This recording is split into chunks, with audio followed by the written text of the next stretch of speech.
Right now on the National Weather Desk, tracking Debby. The former hurricane is now bringing relentless rainfall to the southeast. More flooding is expected. Our team of meteorologists and reporters has you covered along the coast. It's the actual push of water onshore from an approaching tropical system. We'll also help you better understand how these types of storms create dangerous storm surge. This has been the most drastic domoic acid event that I've seen in the 10 years that I've been here. And a red tide is poisoning animals along the Pacific coast. Bring your kids, grandkids, everyone. It's once in a lifetime because they will migrate. They'll go to some other place. So catch it while you can. And details on birds putting on a show near Austin, Texas. From our nation's capital, this is the National Weather Desk. Good morning and welcome to the National Weather Desk. I'm meteorologist Mark Pena. Debby is still a tropical storm this morning, packing maximum sustained winds of 45 miles per hour. But that's not the headline. The big story is the relentless rainfall. The latest radar shows the heaviest rain is now falling along the southern South Carolina coastline.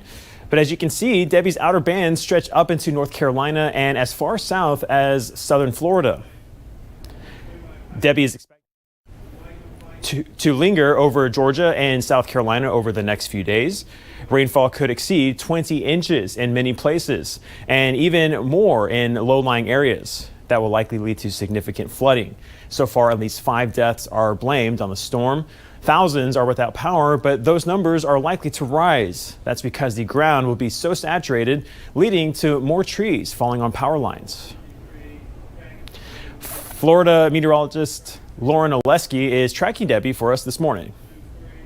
To monitor what is now tropical storm Debby, weakening since yesterday. Winds are down to 45 miles per hour. However, this is going to bring catastrophic rainfall across parts of Georgia and the Carolinas over the next few days, nearly stalling off of the coastline between today and early in the day on Thursday, then finally moving onshore and weakening as it moves across parts of the mid-Atlantic states and towards the northeast. But again, it's the rainfall that's going to be a significant problem for these areas. Right now, tropical storm warnings are in effect along the coast of Georgia and South Carolina. The offshore waters of North Carolina have a tropical storm watch currently in effect. We've also got a tornado watch issued for parts of the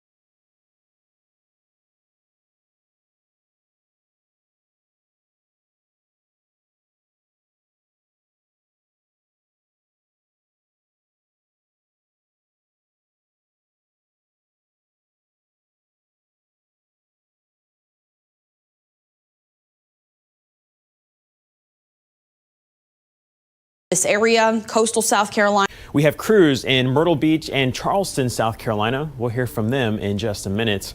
But we start with Valerie Bell in Savannah, Georgia. Good morning. It's been a lot of rain. It picks up and then it kind of tapers off a little bit, but never completely stops. That's why flooding is, of course, the major concern out here. We're not seeing those strong winds that we were seeing last night. Just to kind of give you an idea where we're at, we're on River Street. It's in the downtown area. Just see some of the accumulation right here. This is similar to what we're seeing on the roadway. It's about 1/4 to 1/2 inch of rain. And that's similar to what we're seeing on the road right there. Although the curfew has been lifted, we haven't seen a single car out here, obviously because of the concerns with flooding. We spoke to some people at the hotel this morning and they said that they weren't going anywhere, and I don't blame them. We are at the Charleston City Market in downtown Charleston, and on a typical day, the city market is full of vendors, full of tourists, full of people going to lunch. But that is not going to happen anytime soon. As you can see, we've got Debby here, and it's going to be here for a few days. Now, looking at my feet, you can tell The market is always easily flooded. Follow me this way. So when we first got here at 4 a.m. this morning, no rain, no nothing on the roads. It was actually, looked like a normal day. Now, as soon as we got to about 5 a.m., I came over to this side of the road by the market, and I stuck my tape measure down in the flood, and I measured about 2 inches. I can show you now in the same spot, we're about up to 14.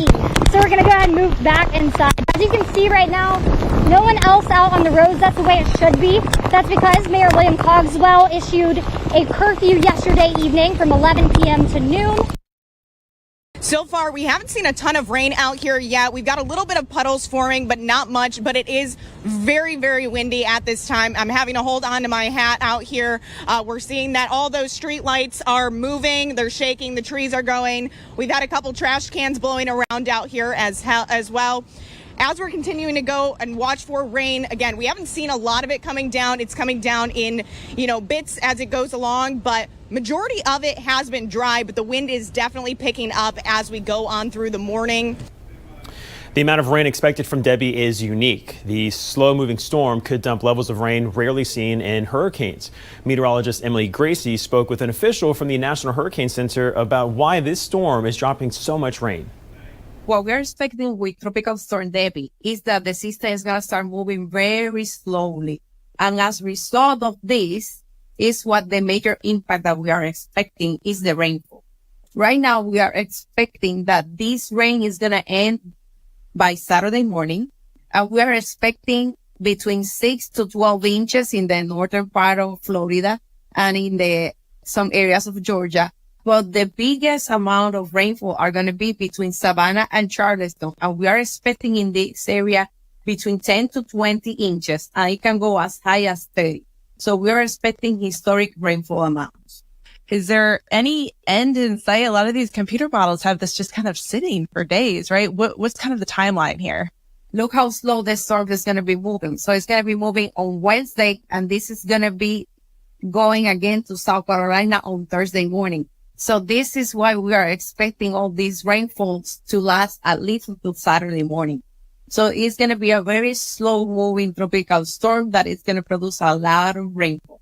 People love to compare it to old storms. Is there something comparable here that we're going to look back and say, oh, Debby was a lot like this? We don't like to compare storms because no storm is alike. But what we are going to be sure is there is a 70% chance that this amount of rainfall is going to actually happen.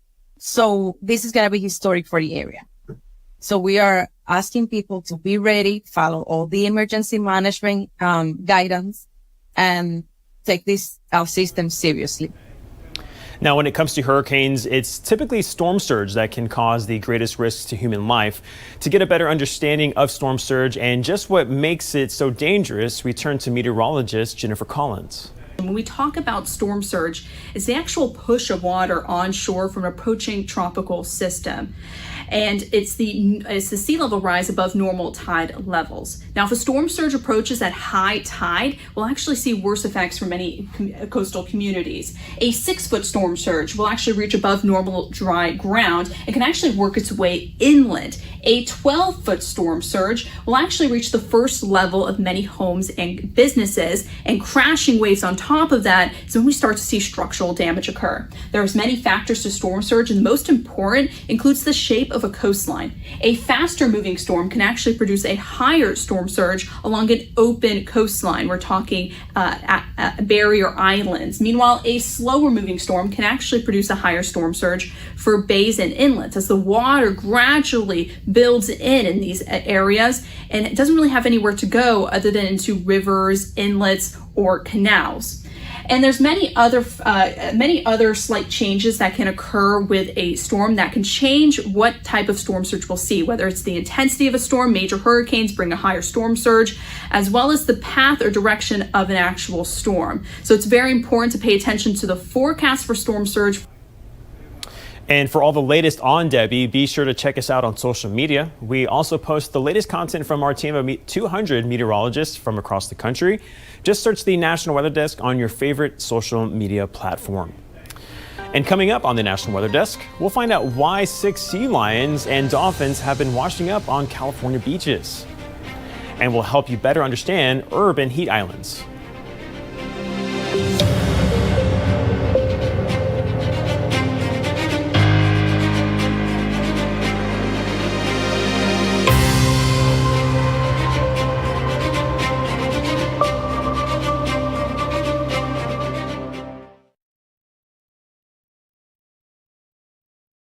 I'm meteorologist Ryan Munn with a look at the Northeast. As we head through the day today, we'll see several rounds of rain throughout the region. Notice the first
I'm meteorologist Ryan Munn with a look at the Northeast. As we head through the day today, we'll see several rounds of rain throughout the region. Notice the first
Presented by the National Weather Desk.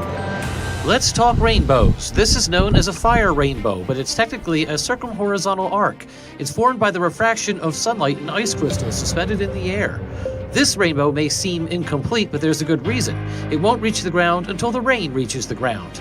And double rainbows like this form when sunlight is reflected twice within the same raindrop. Want to see your weather photos and videos on TV? Click Chime In on this station's website to share. 6 sea lions, dolphins, and even crabs have been washing up on California beaches lately. Scientists say it's because of something known as a red tide event, which poisons the animals. Liz Gonzalez explains what's happening. A sea lion this close to people at Pismo Beach is enough to make some stop and take pictures. But take a closer look and you'll see it's not doing well. Just one of over 70 sea lions, the Marine Mammal Center says, have been coming on shore, exhibiting symptoms of domoic acid poisoning, a result of red algal bloom in the water. This has been the most drastic domoic acid event that I've seen in the 10 years that I've been here. Maddie Riddell with California State Parks says it's been a busy 2 weeks for crews from San Luis Obispo County down to Santa Barbara County. It is something that tends to happen when the weather gets a little bit warmer. The algae kind of thrives in that warmer water conditions. Fish like sardines and anchovies eat the microscopic algae that produces the toxic acid, and sea lions and other creatures eat the fish, leading to this acid attacking the brain and heart. You'll see some signs in sea lions such as frothing at the mouth. They tend to do like a head wave back and forth, and some of them will also have seizures. And it's not just sea lions. Some have shared videos of dolphins having seizures. Crabs have washed ashore too. According to the Marine Mammal Center, the toxin will naturally flush from an animal system over time. But since a sea lion's diet consists of a lot of fish, there's repeated exposure. Those with more serious cases are being rescued, like these at Vandenberg Space Force Base, and taken to the center's hospital in Sausalito, where some are given fluids to help with their recovery. While the number of cases is at its peak, it's all hands on deck.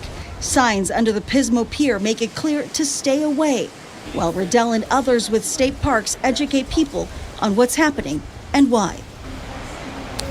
Now, sometimes you don't need a lot of ingredients to get a thunderstorm, and if conditions are right, storms can fire up quickly, even on days where the risk is rather low. Meteorologist Dante Ricci looks at what can happen when that stray thunderstorm forms for only a brief period of time. Thunderstorms require certain specific things to happen in order for them to form. In fact, a thunderstorm is a circulation. It's rising warm air. And when that warm air is also very humid, containing a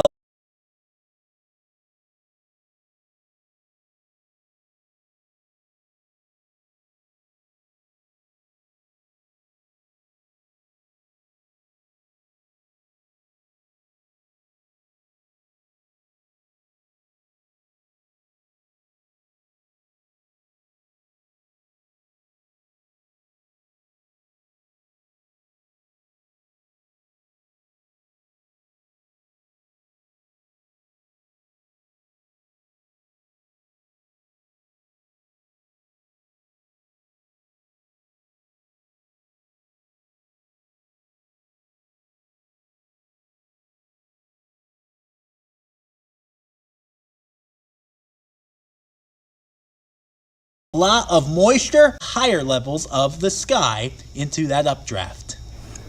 When severe thunderstorms strike, so can lightning. Meteorologist Teresa Carter explains how it forms. Lightning is fascinating to watch, but also extremely dangerous. So how does lightning develop? Well, water droplets and ice particles inside a cloud carry electrical charges. Some of those charges are positive and others are negative. Lightning occurs when too many charges of one kind build up in a cloud. Now, for example, there may be too many negative charges in the lower part of the cloud that are also charges on the ground. They can also be positive or negative. Because opposite charges attract, the excess negative charges in the cloud want to join the positive charges on the ground. Now, as the cloud grows, so does the strength of the charges. Eventually, the charges overpower the air, and the cloud releases a strong negatively charged electrical current. As the negative current heads toward the ground, a positively charged current jumps from the ground to meet it. When the currents join, a bright flash is created that heads back up toward the cloud. This is a lightning flash. Now, when extra charges build up again, another lightning flash occurs. Now, in addition to the cloud to ground lightning that most people are familiar with, lightning can occur within a cloud, between clouds, or between a cloud and the air. My hometown, Austin, Texas, has long been known as America's bat capital, but there's another group of flying creatures putting on a spectacular show in a nearby suburb. Meteorologist Chicago Windler takes us there. You can kind of see they have pointed wings, kind of swept back pointed wings. You can start to hear them maybe. No, these aren't bats. They're North America's largest swallow. Spectators set up lawn chairs and cameras in this Round Rock, Texas parking lot to do something you'd typically expect at a nature preserve. Somehow these birds figured out that there's not too many predators here, so they decided to make this their home. And it's just wonderful to be right in the middle of suburban Austin. Shahid Ullah couldn't believe how many purple martins flew in. I would say better than Congress Avenue bats. It's just so up close and fantastic atmosphere. Purple ice cream from Amy's. What else can you ask for? That's right. The party included purple ube flavored ice cream, a big hit on a hot night. Well, we like to think our purple martin parties are a thing. Travis Audubon volunteer Sheila Hargis says the birds are native, but they can't stay here year-round. They breed here, and then because they eat insects, they can't spend our winter up here, and so they all fly to South America, most of them to Brazil, and then they come again. But of all places, Why roost in a shopping center? This is a typical habitat for their roost, the inland roost, and they like these open areas that have these groups of trees that a bunch of birds can spend the night in. This summer's recent milder temps and rain are likely helping the purple martin population. We're really guessing when we say 200,000, 250,000, 300,000. We've had a really good season as far as a lot of grasshoppers and crickets and other insects. So you would think that would be, easy pickings for the birds. The magnitude of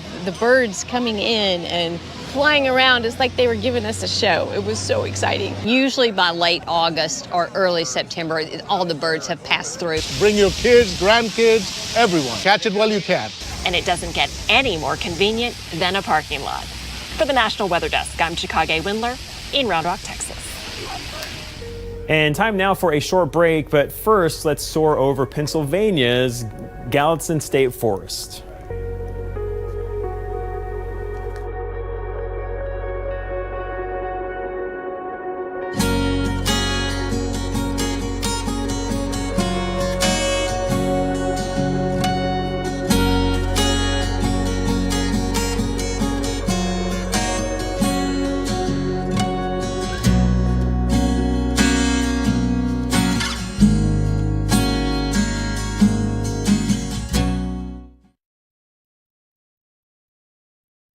Well, a very good Tuesday morning, everyone. I'm meteorologist Andrew Buck-Michael. High temperatures in the 70s across a lot of the Midwest. Still hotter, though, to the south here. We got 90s all the way across the southern part of the map here with some scattered strong to severe storms across the northern Ohio Valley for the day today. Got some showers and storms trying to sneak their way into the northern plains on Wednesday, but everyone cooling down a little bit over the next several days here. Even got us some high temperatures in the 60s potentially on Thursday up there in Bismarck. Good Tuesday morning. I'm meteorologist Joe DiCarlo. Look at our forecast across the region. It's more summer heat here in early August. We'll start in the 70s. We'll be in the upper 90s, lower 100s across the region. Can't rule out a very isolated shower closer to the coast, but otherwise it's going to be dry for the next several days. So 70s in the morning again to start your Wednesday, and then we'll be back in the upper 90s to lower 100s. High is about 105 across West Texas expected on your Wednesday afternoon. Well, hi there, everybody, and a good Tuesday morning to you. I'm meteorologist Shannon O'Donnell. It is early August, and the summer heat goes on, especially in the desert Southwest with 114 in Las Vegas and big heat advisories and excessive heat warnings underway versus a cool 69 because of the marine layer. That's the fog blowing through the Golden Gate Bridge this time of year. High pressure still in charge. We've got wildfire danger and poor air quality, especially in the Pacific Northwest. And that's the scene from here.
The National Weather Desk.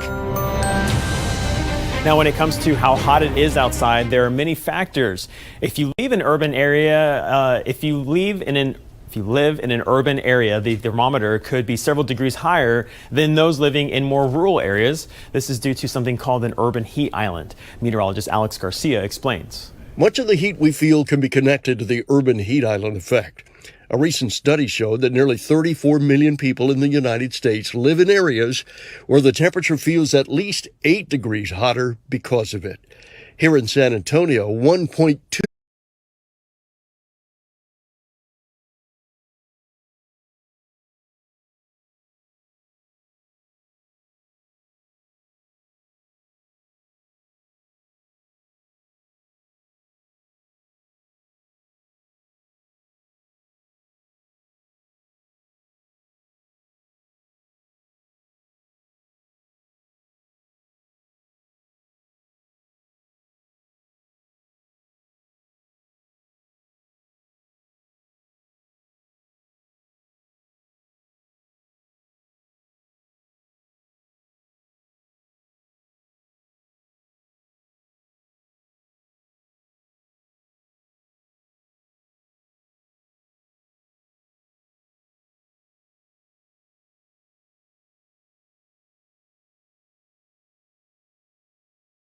Meteorologist Alex Garcia explains. Much of the heat we feel can be connected to the urban heat island effect.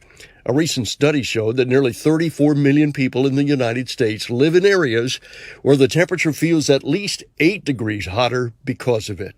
Here in San Antonio, 1.2.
Thank you so much for joining us today. I'm meteorologist Mark Pena. Make it a great Tuesday, and we'll see you right back here tomorrow.